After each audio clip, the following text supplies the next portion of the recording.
Le Tzemar Tzedek, le Baal HaTanya, Rabbi Shlomo Zalman demande à son petit-fils, le Tzemar Tzedek, il est où papi? Alors le Tzemar Tzedek, il montre sur la main de son grand-père. Papy, il est là. Alors le grand-père, il dit, ça c'est ma main. Après il lui dit, il est là, ça c'est ma barbe. Après il dit, ça c'est... Il lui montre les pieds, il dit, ça c'est les pieds. C'est en gros, tous les membres du corps, le grand-père disait au petit-fils, c'est que des membres du corps, c'est pas moi. Alors qu'est-ce qu'il a fait? Il s'est caché derrière un petit, comme on appelle ça, derrière le canapé. Il dit, Zeide, Zeide. Et là, le grand-père, il se retourne tout de suite vers son petit-fils. Et là, il a Tzemar Tzedek qui dit, ah, ça c'est Zeide, ça c'est grand-père.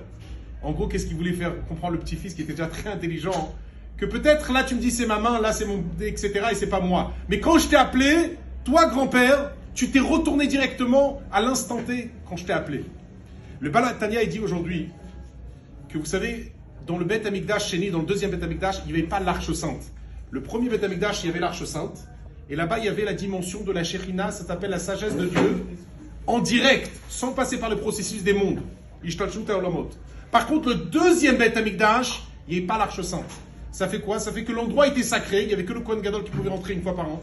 Mais la Shekhinah, la résidence de Dieu, la sagesse de Dieu, elle devait passer par un processus. Quel processus? La Malchut de Hatzilut jusqu'à la Chokhmah jusqu'à la Malchut jusqu'à la Chokhmah, tout un nishtal shelut entre 4 mondes, un processus jusqu'à ce qu'arrive enfin la Shekhinah dans le monde. Aujourd'hui c'est intéressant, Yosef. Aujourd'hui, d'ailleurs, c'est des gens qui posent cette question-là. Comment je peux rencontrer Hachem? Tu entends comment je peux rencontrer Hachem? Alors, il te dit au même titre aujourd'hui, quand tu étudies la halakha, c'est écrit que Hachem, il trouve les 4 coudées de la halakha. C'est-à-dire que quand un juif étudie la halakha, il est au même titre que l'arche sainte dans le deuxième Beth Amikdash, qui avait le lieu, mais il n'y avait pas l'arche.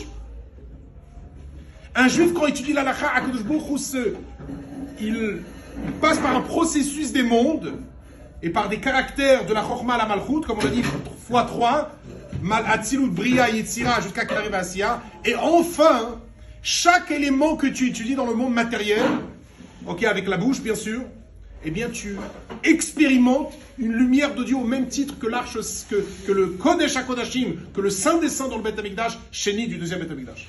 Voir l'importance. Et c'est pour cela qu'il dit le Baal HaTanya que toutes les mitzvot sont liées au matériel. Même les mitzvot que c'est avec la parole, par exemple le Shema Israël, vous savez, on fait le Shema Israël ensemble. Le Birkat Amazon, des fois on voit des élèves, ils sont là comme ça. Non, il faut dire la Birkat avec la bouche, au moins la première partie. Même le Shema, si tu dis pas le Shema avec la bouche, t'es pas acquitté de la mitzvah. Tout s'est habillé dans la matière, certes, mais c'est la même Kedusha, comme il a dit le petit-fils à son grand-père. Ah, tu es là, papa, tu es là, papy, c'est toi, papy.